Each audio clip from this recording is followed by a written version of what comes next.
आइए सुनते हैं सुभद्रा कुमारी चौहान जी की कहानी परिवर्तन।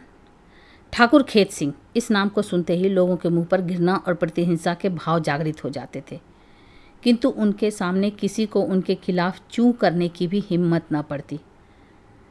प्रत्यक्ष या अप्रत्यक्ष किसी भी रूप से कोई ठाकुर खेत सिंह के विरुद्ध एक तिनका न हिला सकता था। खुले तौर पर उनके विरुद्ध कुछ भी कह देना कोई मामूली बात न थी। दो चार शब्द कहकर कोई ठाकुर साहब का तो कुछ न बिगाड़ सकता, परंतु अपनी आफत अवश्य बुला लेता था। एक बार इस प्रकार ठाकुर साहब के किसी कृत्य पर अफसोस जाहिर करते हुए मैकू अहिर ने कहा कि हैं तो इतने बड़े आदमी, पर काम ऐसे करते हैं कि कमीन भी करते ल जाएगा। बस इतना कहना था कि बात नमक मिर्च लगकर ठाकुर साहब के यहाँ पहुँच गई और बेचारे मैकू की शामत आ गई। दूसरे दिन ड्यूटी पर मैकू बुलाया गया। दरवाज़ा बंद करके भीतर ठाकुर साहब ने मैकू की खूब मरम्मत करवाई और साथ ही यह ताकीद भी कर दी कि यदि इसकी खबर जरा भी बाहर गई तो वह इस बार गोली का ही निशाना बनेगा। मैकू तो यह जहर का सा घूंट पीकर रह गया, किंतु मैकू की स्त्री सुखिया से न रहा गया। उसने 10-20 खरी खोटी बक कर ही अपने दिल के फफोले फोड़े, किंतु यह तो असंभव था कि सुखिया 10-20 खरी खोटी सुना जाए और ठाकुर साहब को इसकी खबर न लगे। नतीजा यह हुआ कि उसी दिन रात को मैकू के झोपड़े में आग लग गई और उसकी गेहूं की लहलहाती हुई फसल घोड़ों से कुचलवा दी गई। दूसरे दिन बेचारे मैकू को बोरिया बंधना बांधकर वह गांव ही छोड़ देना पड़ा।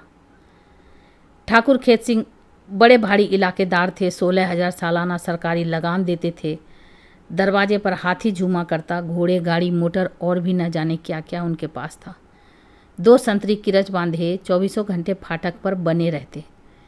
जब बाहर निकलते सदा 10-20 लठैत जवान साथ होते।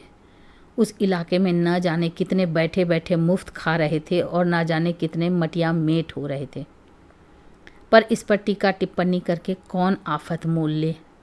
ठाकुर साहब का आतंक इलाके भर में छाया हुआ था। उनकी नादिर शाही को कौन नहीं जानता था।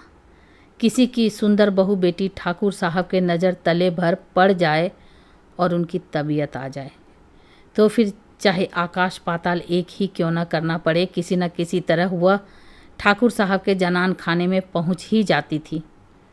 स्टेशन पर भी उनके गुर्गे लगे रहते, जो सदा इस बात की टोह में रहते थे कि कोई सुंदरी स्त्री यहाँ पर आ जाए तो वह किसी प्रकार बहका कर धोखा देकर ठाकुर साहब के जनान खाने में दाखिल कर दी जाए। इसके लिए उन्हें इनाम दिया जाता था। उड़ाया हुआ माल जिस कीमत का होता, इनाम भी उसी के अनुसार दिया जाता था। ठाकुर साहब के सब रिश्तेदार उनकी इन हरकतों से उनसे नाराज रहते थे। प्रायः उनके घर का आना जाना छोड़ सा दिया था, किंतु ठाकुर साहब अपनी वासना और धन के मत से इतने दीवाने हो रहे थे कि उनके घर कोई आवे चाहे ना आवे, उन्हें जरा भी परवाह न थी। हेत सिंह ठाकुर साहब का चचेरा भाई था। छुटपन से ही वह ठाकुर साहब का आश्रित था। ठाकुर साहब हेत सिंह पर स्नेह भी सगे भाई की ही तरह रखते थे। वह BA फाइनल का विद्यार्थी था। बड़ा ही नेक और सच्चरित युवक था। ठाकुर साहब के इन कृत्यों से हेत सिंह को हार्दिक घृणा थी। प्रजा पर ठाकुर साहब का अत्याचार उससे सहा न जाता था। एक दिन किसी प्रकार किसी बात से नाराज होकर उसने घर छोड़ दिया। कहाँ गया कुछ पता नहीं। ठाकुर साहब ने कुछ दिन तक तो उसकी खोज करवाई, फिर उन्हें इन व्यर्थ की बातों के लिए फुर्सत ही कहाँ थी। वे तो अपना जीवन सफल कर रहे थे। 1 वर्ष बाद एक दिन फिर वह गांव में आया और उसी दिन ठाकुर साहब के यहाँ एक कुम्हार की नवविवाहिता सुंदर बहू उड़ाकर लाई गई थी। कुम्हार के घर हाय हाय मची हुई थी। उसी समय हेत सिंह उधर से निकले। उन्हें देखते ही कुम्हार ने उनसे अपना दुखड़ा रोया। हेत सिंह का क्रोध फिर ताज़ा हो गया। इसी प्रकार के एक किस्से से नाराज होकर हेत सिंह ने घर छोड़ा था। कहाँ तो वह भाई से मिलकर पिछली नाराज़गी को दूर करने आए थे, कहाँ फिर वही किस्सा सामने आ गया। वही प्रतिहिंसा के भाव फिर से हृदय में जागृत हो उठे। घृणा और क्रोध से उनका चेहरा लाल हो गया। जेब में हाथ डालकर देखा, रिवाल्वर भरा हुआ था। अब हेत सिंह घर पहुँचे। उस समय ठाकुर साहब अपने मुसाहिबों के साथ बैठे थे। हेत सिंह को देखते ही बड़े प्रसन्न होकर बोले, आओ भाई हेत सिंह, कहाँ थे अभी तक? बहुत दिनों में आए, बिना कुछ कहे सुने ही तुम कहाँ चले गए थे?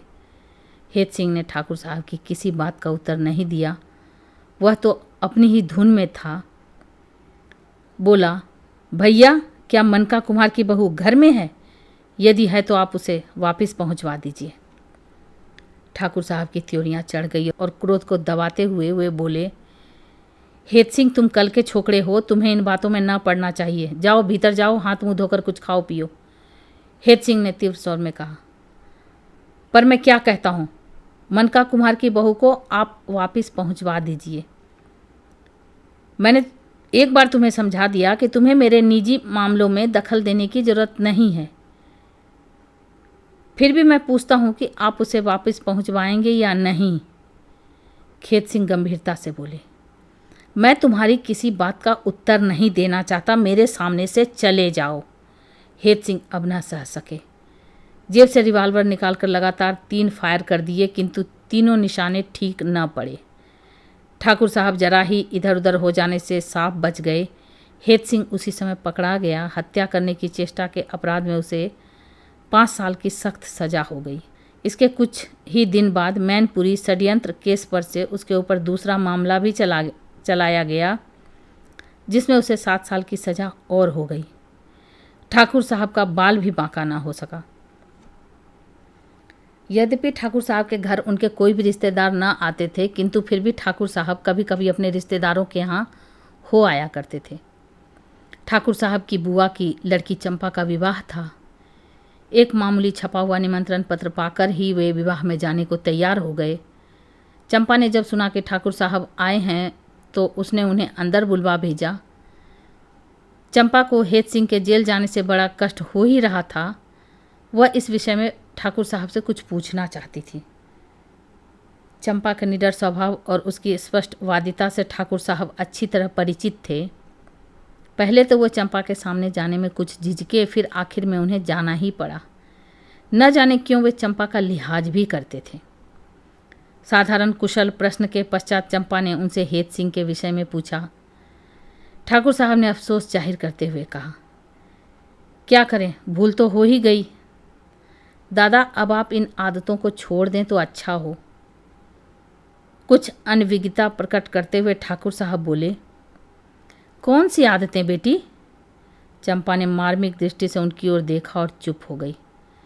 ठाकुर साहब कुछ झेप से गए। बोले, बेटी मैं कुछ नहीं करता, तुझे विश्वास न हो तो चलकर एक बार अपनी आंखों से देख लो।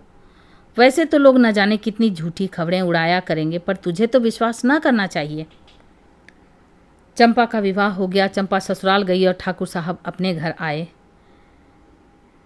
घर आने पर भी चंपा की वह मार्मिक चोट उनके हृदय पर रह रहकर आघात करती ही रही। बहुत बार उन्होंने सोचा कि मैं इन आदतों को क्यों न छोड़ दूं। जीवन में न जाने कितने पाप किए हैं, अब उनका प्रायश्चित भी तो करना ही चाहिए। अब नरेंद्र, उनका लड़का, भी समझदार हो गया है। उसके सिर पर घर द्वार छोड़कर क्यों न कुछ दिन तक पवित्र काशी में जाकर गंगा किनारे भगवत भजन करूं। आधी उम्र तो जा ही चुकी है, क्या जीवन भर यही करता रहूँगा? मेरे इन आचरणों का प्रभाव नरेंद्र पर भी तो पड़ सकता है। किंतु पानी के बुलबुलों के समान यह विचार उनके दिमाग में क्षण भर के लिए आते और चले जाते। उनका कार्यक्रम ज्यों का त्यों जारी था। विवाह के कुछ दिन बाद चंपा के पति नवल किशोर के मित्र संतोष ने नवल किशोर को चंपा समेत अपने घर आने का निमंत्रण दिया और यह लोग संतोष कुमार को बिना किसी प्रकार की सूचना दिए ही उसके घर के लिए रवाना हो गए। सूचना न देकर यह लोग अचानक पहुंचकर संतोष कुमार और बूढ़ी अम्मा को आश्चर्य में डाल देना चाहते थे। चंपा और नवल किशोर अलीगढ़ के लिए रवाना हो गए। रास्ता बड़े आराम से कटा। गर्मी तो नाम को न थी। रिमझिम बरसता हुआ पानी बड़ा ही सुहावना लग रहा था। जब ये लोग अलीगढ़ स्टेशन पर उतरे उस समय कुछ अंधेरा हो चला था। गांव स्टेशन से 5-6 मील दूर था, इसलिए नवल ने सोचा कि स्टेशन पर ही भोजन करके तब गांव के लिए रवाना होंगे। चंपा को सामान के पास बिठाकर नवल भोजन की तलाश में निकला। हलवाई की दुकान पर सब चीज़ें तो ठीक थी, पर पूड़ियाँ जरा ठंडी थी। वह ताज़ा पूड़ियाँ बनवाने के लिए वहीं ठहर गया। इधर सामान के पास अकेली बैठी बैठी चंपा का जी उबने लगा। वह एक पुस्तक निकालकर पढ़ने लगी। थोड़ी देर बाद ही एक आदमी आकर उससे कहा कि बाबूजी होटल में बैठे हैं, आपको बुला रहे हैं। पर वे तो खाना यहीं लाने वाले थे ना। होटल यहाँ से करीब ही है, वे कहते हैं कि आप वहीं चल के भोजन कर लें। कच्चा खाना यहाँ लाने में सुविधा न पड़ेगा। कहते उठते उठते चंपा ने कहा, सामान के पास कौन रहेगा?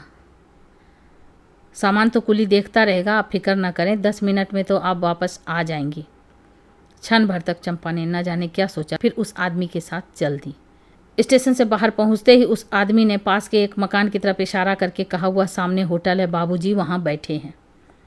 चंपा ने जल्दी जल्दी पैर बढ़ाए। पास ही एक मोटर खड़ी थी। उस आदमी ने पीछे से चंपा को उठाकर मोटर पर डाल दिया। मोटर 9-2-11 हो गई। चंपा का चीखना चिल्लाना कुछ भी काम ना आया। आध घंटे के बाद जब नवल खाना लेकर लौटा तो चंपा का कहीं पता न था। इधर उधर बहुत खोज की, गाड़ी के एक एक डिब्बे ढूंढ डाले, पर जब चंपा कहीं न मिली तो लाचार हो पुलिस में इतला देनी पड़ी। प्रदेश में वह और कर ही क्या कर सकता था, किंतु वहाँ की पुलिस भी ठाकुर साहब द्वारा कुछ चांदी के सिक्कों के बल पर सब कुछ जानती हुई अनजान बना दी जाती थी। फिर भला एक परदेसी की क्या सुनवाई होती। जब नवल किसी भी प्रकार चंपा का पता न लगा सका तो फिर वह संतोष कुमार के गांव भी न जा सका। वहीं धर्मशाला में ठहरकर चंपा की खोज करने लगा। मोटर पर चंपा बेहोश हो गई थी। होश आने पर उसने अपने आप को एक बड़े भारी मकान में कैद पाया। मकान की सजावट देखकर किसी बहुत बड़े आदमी का घर मालूम होता था। कमरे में चारों तरफ बड़े बड़े शीशे लगे हुए थे। दरवाजों और खिड़कियों पर सुंदर रेशमी पर्दे लटक रहे थे। दीवालों पर बहुत सी अश्लील और साथ ही सुंदर तस्वीरें लगी हुई थी। एक तरफ एक बढ़िया ड्रेसिंग टेबल रखा था जिस पर श्रृंगार का सब सामान सजाया हुआ था। बड़ी बड़ी अलमारियों में कीमती रेशमी कपड़े चुने हुए रखे थे। जमीन पर दरी थी। दरी पर एक बहुत बढ़िया कालीन बिछा था। कालीन पर 2-3 मसनद करीने से रखे थे। आसपास 4-6 आराम कुर्सियां और कोच पड़े थे। चंपा मसनद पर गिर पड़ी और खूब रोई। थोड़ी देर बाद दरवाज़ा खुला और एक बुढ़िया खाने की सामग्री लिए हुए अंदर आई। भोजन रखते हुए वह बोली, यह खाना है, खा लो, अब रो पीट कर क्या करोगी, यह तो यहाँ का रोज का ही कारोबार है। चंपा ने भोजन को हाथ भी न लगाया। वह रोती ही रही और रोते रोते कब उसे नींद आ गई वह नहीं जानती। सवेरे जब उसकी नींद खुली तब दिन चढ़ आया। वहाँ पर एक स्त्री पहले ही से उसकी कंघी चोटी करने के लिए उपस्थित थी। उसने चंपा के सिर में कंघी करनी चाहिए, किंतु एक झटके में चंपा ने उसे दूर कर दिया। वह स्त्री बड़बड़ाती हुई चली गई। इसी प्रकार भूखी प्यासी चंपा ने 1 दिन और 2 रातें बिता दी। तीसरे दिन सवेरे उठकर चंपा शून्य दृष्टि से खिड़की से बाहर सड़क की ओर देख रही थी। किसी के पैरों की आहट सुनकर ज्यों ही उसने पीछे की ओर मुड़कर देखा, वह सहसा चिल्ला उठी, दादा! ठाकुर खेत सिंह के मुंह से निकल गया, बेटी! उस दिन से फिर उस गांव की किसी स्त्री पर कोई कुदृष्टि न डाल सका। तो ये आप सुन रहे थे सुभद्रा कुमारी चौहान जी की कहानी परिवर्तन, रेणु की आवाज़ में। ऐसी अद्भुत कहानियों को सुनने के लिए मेरे चैनल को सब्सक्राइब करें, लाइक करें और शेयर करें। Thank you.